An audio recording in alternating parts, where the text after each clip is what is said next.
now we're going to be joined in the booth by head coach Birchfield. Congratulations, Coach, on another win. Thank you. Yeah, win over a very good Liberty North team tonight. Yes.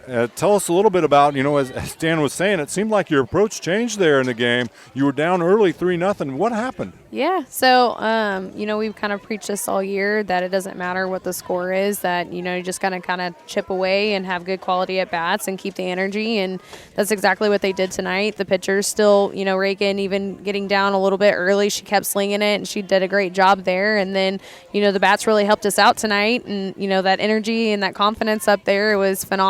So it was a great game, and Liberty North is a tough team. So we like to have those games right before postseason. So it was definitely a good win. Yeah, absolutely. Dan and I were talking earlier. There's a reason why this game was probably scheduled for this night, and it was a pink out night last home game. Tell us a little bit about what the pink out was for, and kind of I'll say kind of what we celebrated tonight as well. Yeah, so pink out is, strikeout cancer, and, we had 3 guests that were breast cancer survivors. One was Morgan Pennington's mom, which is real special for her, and then we had 2 of our secretaries at the high school that are both survivors. So we had them out tonight, do the first pitch, and then we had a food truck, and Kearney Nutrition came out, and I'm pretty sure both of them sold out. So we had a great crowd, which was awesome. But yeah, we're really just celebrating those survivors and thinking of those ones that we lost tonight, and just coming out and to play for them tonight. Absolutely. A very festive night tonight for the Bulldogs, and as mentioned, they come out on top 12-3. Yeah, tell us a little bit too, Coach, and I did get my taters, so don't worry. I got them waiting for me at home. My daughter took some home for me. Yes. So tell me a little bit about the pitch and change halfway through. It's got to be super nice to have, you got more arms than most teams have the luxury of having in your dugout. And so, you made that change as soon as you guys took the lead. Tell us a little bit about that decision. So, honestly, the decision tonight, we're going into postseason, so I wanted both of our pitchers to pitch tonight. So it didn't really matter what was going on. They were both going to get some innings, and, going ahead, and that helped Kate come in, have that confidence with the lead there. And both of them did a great job tonight. Reagan really pitched really well, and they just got some timely hits to get some runs in early. But overall, pitching was great, defense was great, and it was just an overall great night.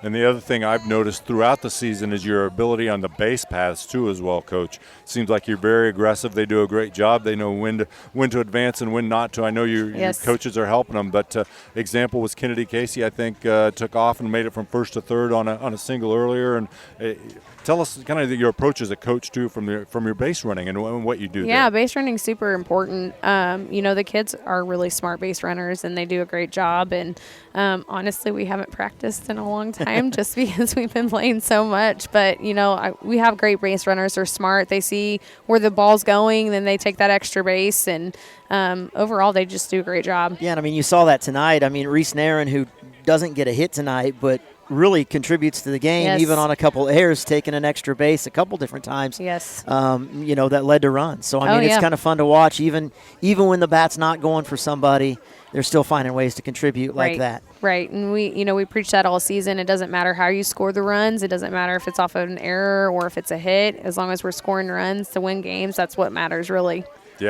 Yep, I would agree. And, Coach, tonight was an exciting win. I do want to start to look ahead just a little bit. Yes. District tournament starts actually this week. It does. Get a bye. We get a bye. And play Saturday. Tell us about the possible teams you could face on Saturday. Yeah, so we'll play the winner of Winnetonka and William Chrisman. They play on Wednesday, so we should know after Wednesday who will play.